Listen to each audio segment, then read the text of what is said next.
Welcome to the Todd and Noah Show, taking the mystery out of electric motors. Sounds mysterious. Sounds ominous, does it not? Keep the smoke in the motor is what you say? That is our goal, because smoke outside the motor is very hard to corral and very expensive. It's like herding cats, is it not? Yeah, it's very hard. So how are you doing, Noah? Any news with you? Still healthy, wealthy, wise? I wouldn't say all three of those. No. Come on, at some point you got to be healthy. Maybe one. Get Maybe one. The trifecta. Yeah. At some point you need the trifecta. Yes, that would be good. So, as always, we have Noah Bethel, the Vice President of Product Development. Myself, I'm Todd Gunderson, the VP of Sales and Marketing. And we're here to talk about the Air Gap podcast. Air gap. Yeah, it's an important fault zone that it gets overlooked all too often. We've had 5 other fault zones that we talked about because we find that the fault zone approach is probably the best way to really have a communication protocol with what can go wrong with an electrical motor. It is the perfect phrase, communication protocol. It's a way to communicate what you're applying technology to, because most people, like you said, think motors are magical. And this really kind of breaks it down. It takes away this big, ominous piece of metal and breaks it down into, really the issues in the power circuit, or the issues in the insulation, or the issues in the rotor. It's in the stator. It's in the power quality. Or increases credibility. Increases credibility, absolutely. Because they know you know what you're talking about. And that's important. And you can, now that you know where it's at, you can almost correlate with other technologies to really pinpoint what the problem might be. And once again, increasing credibility. And for our electrical friends out there, we used to think about having another fault zone called "It's Not the Motor." And it's funny that you bring up credibility, because we're going to go, the final of this is a case study where we're going to talk about some credibility with the department. Very nice. So this leads in. It's a great segue to this. So Noah, what are some of the things that can go wrong with the stator, rotor, air gap, eccentricity? So we always say when we're talking about this in workshops or in presentations that you can have a perfect rotor, you can have a perfect stator, but if those two aren't balanced and symmetric amongst themselves, you've got some problems. And when you have that offset of that, you're going to create a magnetic anomaly. It's going to create current imbalances. Obviously, vibration is going to go up. All that leads to kind of a heat-related anomaly, which heat's the number one killer of a motor. So, it is important. It's a key issue, and we need to pay attention to it. And as you mentioned earlier in some of the podcasts, that air gap isn't as big as it used to be. It used to be, in a motor with a large air gap, you got a little bit more flexibility. In a motor with an air gap that you can't hardly see air between, it becomes more serious. Yeah, we mentioned this in one of our other ones, that the gap between the two used to be very a decent size. Now, it's barely visual. Super small, absolutely. So any offset becomes dangerous. So what root causes should we worry about with an air gap eccentricity? So when we were on a submarine, just as a weird story. That's right. Breaking news at the podcast. We have this giant main engine and turbine engines and stuff like that, right? And one of the things we could not do is just shut that down and let it set, because the rotor shaft would warp, right? The weight was so big. The weight was so large. Okay, so an AC induction motor isn't nowhere near as big as the main engines of a submarine, obviously. But the same issue is a concern. Now, it's less likely going to be something that thermally warped, but more likely was machined incorrectly. So if you don't have, if you have any kind of warped shaft that's not perfectly built, you have a tendency to have an air gap issue, and that's going to be So is this why, when you store people's motors, remember you used to go in and do a little Absolutely. rotor turn? If they looked at our tip of the week, we had a whole series on motor storage, right, on our website. And that's a good one to remember, because absolutely someone is tasked to go in there on a regular basis and rotate that shaft. How much do you have to rotate it? Is there a specific amount, or is it just usually 10 it's going to be 20 degrees, 30 I think degrees, there is 45? a general guideline, but 30%. You want usually it's a quarter turn, right? You want to remove the contact at the bottom of that bearing, right? Get it around, clear it from the base, anyway close to that, right? In fact, a lot of times they'll have you rotate it a few times, but then stop at a different spot, right? What they don't want, kind of maybe get oil moving. get the oil circulating around, the grease circulating around, but don't stop in the same spot. They don't want the stain. If it's a good environment for storage and warehouse, you shouldn't have a lot of general vibration, but it's difficult, right? They do a lot of things, as is mentioned in those tips, to make a good environment, but absolutely that's key. And so if it was in that situation, the air gap is driven by a collapsing grease or oil layer, right? And that's key. And that happens in the real world too, not just the warehouse. So rotor stator rub is a concern. Absolutely. Let's say when they're putting the machine together or putting the motor together, if they, you got a frame, you got a stator frame, you got a rotor, and you got end bells, right? Mm-hmm. Well, when you're putting those end bells together, they need to be aligned perfectly, right? If you have one end bell cocked in one direction, well, now you've got a non-symmetric air gap. And again, the closer that rotor gets to the stator, the more magnetic pull is going to occur, and you have a tendency for that infamous rotor stator rub. And that's what we're really trying to prevent. So any misalignment or end bell misalignment is going to be a problem. That's definitely an issue. Right. So misalignment. Now, interestingly enough, you had said you would C-story on the way down. You were talking about alignment, cold versus hot. Yes, that's a very good point. In fact, I'll tell you, there's a couple things that come to mind on that. But specifically, that C-story was a situation where we had brand new belt-driven machine, and it was basically creating, so they went in through and they aligned everything. But when they aligned it, it was cold, right? And that's important because when everything's good, thumbs up, they walk away. Where, an electrical technician goes out, takes a measurement, sees a major air gap issue, and flags it, and they're like, what? And they go back and they recheck the alignment. Of course, it's off. Why is it off? Because hot alignment is different than cold alignment. So they ended up realigning it hot. All of our alignment indications went away. So is that something we have to worry about with electric motors, or is that more process? Is that a concern, electric motor wise? Or? Well, that's a good point, because if in that situation, it was the side pressure of the belt, right? Yeah. So when they misaligned it, it created a side pressure and a mechanical pull. But we saw it electrically because it still affects us electrically. Yeah. So what we're doing is flagging, saying, "Hey, you've got a mechanical problem, and it needs to be fixed, or it may end up causing an electrical problem." Right? Yeah. Again, trying to stay away from that infamous rotor stator rub. So what about? Go ahead. I'm sorry. Well, I was going to say the other thing that made me think about is I used to go out and do some vibration analysis, and one of this I used to run with this seasoned veteran. Back in the day, 100 years ago. But I had a seasoned veteran. He was like a level 4 vibration analyst, and he was a salty dog. He was a salty dog, yeah. And he'd always walk up to a motor and he'd stick his finger right down at the corner of the base feet of the motor. Right, a motor has 4 bolted down feet. Right, he'd push his finger up against the edge of that, and I finally asked, "What are you doing?" Yeah. And he said, well, "I'm trying to see if it pinches me." Well, that sounds a little bit injurious, if you might want to say. But if the bolt is not tight, you may not see it visually, but he could feel a movement and a pinch. Now that's an old school way of measuring what we call soft foot, right? Yeah, we need the Ministry of Safety to look at that. I think it's probably not a wise thing to do. I said, "Show me your finger. I want to see if it was pinched blood, Yeah.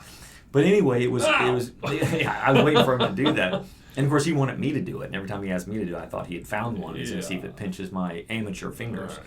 Anyway, point being is, often when mechanics or the people who install the motor, right, they bolt down those 4 bolts. If they overstress one of those bolts, happens a lot, it'll actually warp the stator frame.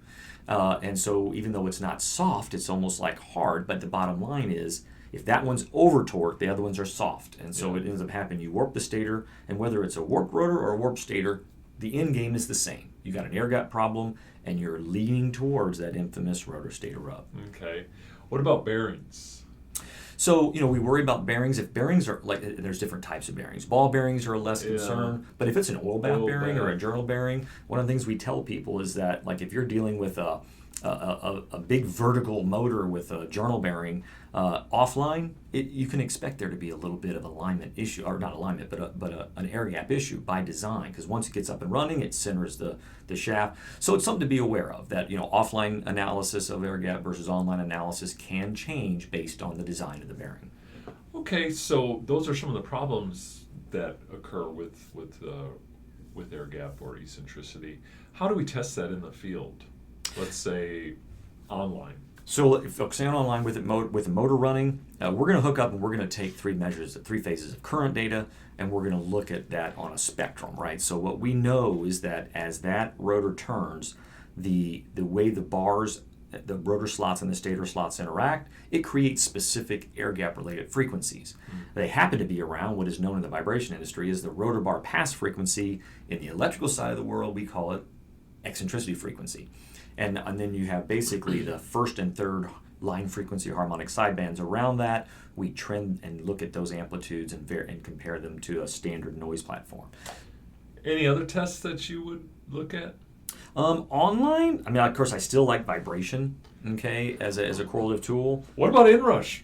Well, as much as that's my Wait favorite a second, test, that's your favorite test. it may not be the best tool applied to an air gap anomaly. Okay, what types of tests offline would we look at? Offline, you've heard us talk about that rotor influence check, right? Now we're Yeah. looking at, again, a graphical representation of how the rotor relates to the stator. Yeah. And if you have an air gap problem, then you're going to see changes in the variation from rotation point to rotation point. So as you turn, let's say if you do 18 tests over a pole group, let's say it's a 4-pole motor, you rotate 90 degrees, and you see that in increments. And if you've got an air gap problem, you're going to see that as the rotor gets closer, the iron of the rotor is going to increase or change the permeability of our stator measurement. Okay. Right? So as that rotor gets closer with an air gap problem, inductance is going to go up. Permeability goes up, inductance goes up.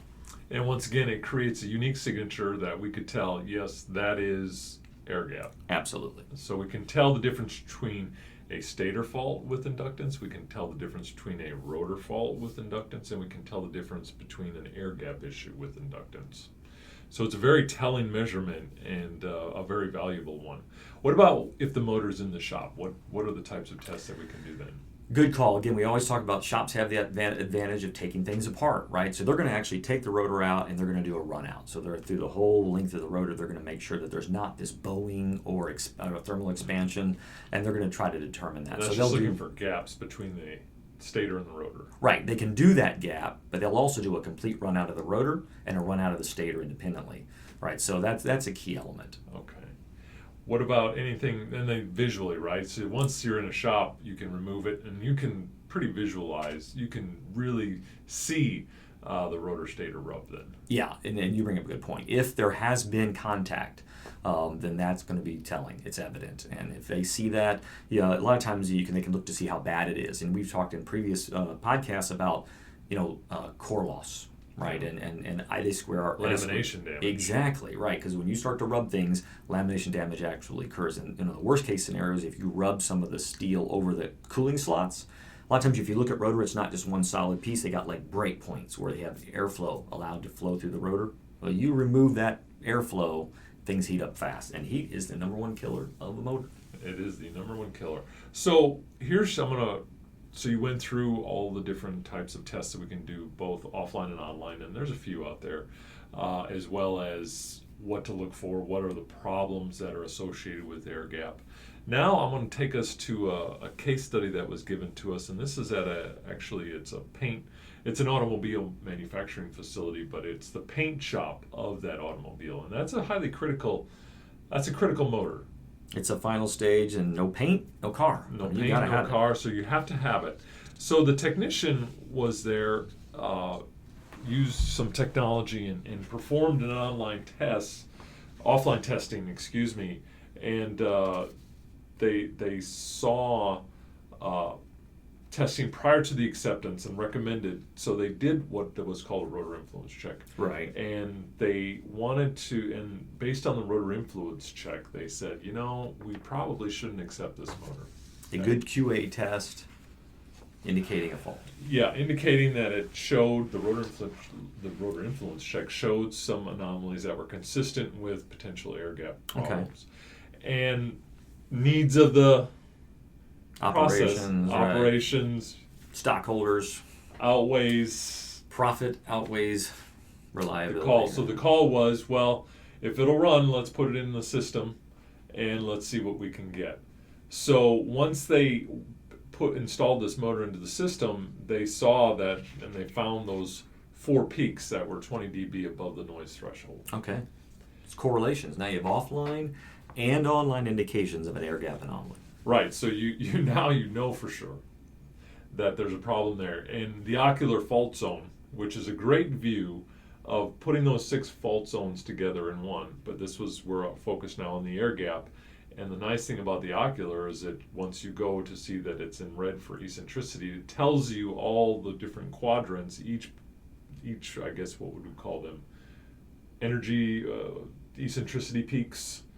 Yeah, We're all in red. We from a kind of a technical perspective, we like to say the first and third harmonic sidebands, right? Okay. So, and that's of line frequency. So and they just happen to be that plus or minus 60, plus or minus 180 from the rotor bar pass frequency or eccentricity frequency as we call it. And they were in red, and red is bad. bad always. As long as your alarm levels are accurate, and we always that January tip of the week always says go check your alarm levels, because sometimes even PDMA we change our alarm levels, and it's important to revisit those. All too often we see databases full of red, and we ask them, why is that still red after you've already got historical data to indicate that it's normal? Oh, we just haven't changed it yet. Every January, check your alarm set Go points. back in and check your alarm set points. So what are your recommendations? What should we do here? So what's interesting is the individual has done almost everything we expect. So he's been trained well. He did an offline acceptance test, and said, hey, we think we got an air gap problem. He got overridden. He turned around and he did an online test. He saw all the indications. These are, he's done everything he can do, right? Short of, offer some kind of, damaging proof, right? So I don't know, at this point, the only thing he could do better is have more credibility, right? I always talk about credibility. Usually that comes with less hair, more wrinkles, more gray, and more mortgage, right? But this guy may be young in the industry and not, So, at some point, it's going to go south. So within 2 months, the actual motor failed, okay, causing the loss of the paint process for a full shift. So that can be very costly in a high demand automobile manufacturing facility where you lose a full shift. That's 8 hours of people not being able to do the job that they were commissioned to do. It's going to back a line up significantly. So some of the things that you learn from this, the fact that they were able to call this out and say, by you installing this motor, you're potentially, could fail almost immediately. And in this case, within 2 months, a motor failure, that is fairly infant mortality. And for that to occur, very likely what they're dealing with is, as we mentioned earlier, it's already going into a rotor stator rub. So the local verbal, if you walk up and listen to this thing, it's probably going to be something you could hear, but that pretty quickly, fades into the background like a Godfather clock, right? The tick tock in it when you first put it in the house, it's annoying. Back noise. It becomes white back noise, right? But here's and I kind of gave a little hint of what ends up happening when you get the rotor stator rub. Not only do you have severe eddy current losses and that losses, so inefficiency occurs, but the heat in that local environment, it ends up melting your insulation, and so you cut the airflow through it. In fact, it deserves a C story. Now that you mentioned, dun, dun, dun, dun, dun, dun. That's right. This was a big one in the state of Florida, actually.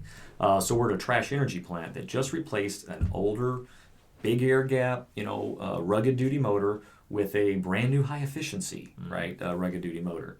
And we had identified a fault zone, very similarly. We had identified a potential fault zone as an acceptance criteria, but they decided that, nope, everything was good, it checked out. A few months later, we were asked back to be involved in an argument between the manufacturer and the facility. We don't mind playing middleman if our technology is involved. And so ended up, they had dropped this motor on the ship when it was being shipped to the U.S., right? And they cleaned it all up, but it didn't clean up completely, because what they ended up doing was manipulating the internal airflow by damaging the laminations, right? So that's where we were seeing an air gap anomaly. Well, it didn't take but a few months, and this motor burned up completely on one half. So it was, when we actually started looking at the historical data that was taken, the fact that they had proof that they had been checking ventilation, the filters were changed on a regular basis, they got a new motor out of that, and that was a big deal. That's great. So in this case here, a couple things. The fact that they were able to call it before it became a problem was one thing. It developed credibility with the individual who's doing the testing. Now they're a little more believed. Absolutely. Right, when you first come in and you start saying, well, listen, this motor is going to fail, most people don't quite understand that, and they don't, and especially if it's a new program.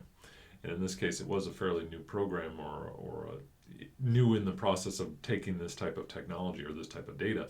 So they were able to gain some credibility. Like you said, you don't have to look like you have gray hair in order to get credibility. It helps. It does help. But if you have the correct data, and you're presenting the correct data to the individual, because that's all we're really doing. You called it a communication protocol. It's a communication protocol. Absolutely. We're just delivering data that says the likelihood that this is not going to last more than 1 week, 2 weeks, 2 months is quite high. We should take a look at it early on in the fault zone. Get some support from your vendor. Reach out to the vendor of the technology. Let them look at the data. Back up your assessment. That helps credibility as well. Yeah, if you don't have a technical support department that you can fall back on, you should probably rethink the technology that you're purchasing out there, because that is so key that you're not going to know everything. But it's good to know that you have a group of individuals that live, eat, breathe, think motor to support. Absolutely. Well, Noah, once again, thank you for your expertise on the Air Gap podcast. You talked about all the different types of tests that we can do and all the different types of faults that we can go through. Now, the next one, we've always talked, we have 6 fault zones. We always talk about this 7th fault zone. Yes. But we never really get to it. Well, we hinted that we could have had one called Not the Motor. Right? That's right. And but nobody's made the 15-foot rule of troubleshooting, right? No. Well, this is important, but we're not going to let it out. This is going to be the cliffhanger, right? So the next podcast that we're going to, we'll share the details behind the 15-foot rule of motor troubleshooting. All right, we're gonna hold you to that. As always, we hope that you guys have learned, taken something from this presentation that you can use to make a better tomorrow. And until then, thank you for listening, and we look forward to talking to you real soon. Thank you for joining us for this episode of the Todd and Noah Show. We will be back for another episode very soon. In between, we hope to see you in the Mobius Connect online community, where you can network, learn, and share with Todd and Noah and other industry professionals at mobiusconnect.com, and we will see you there soon.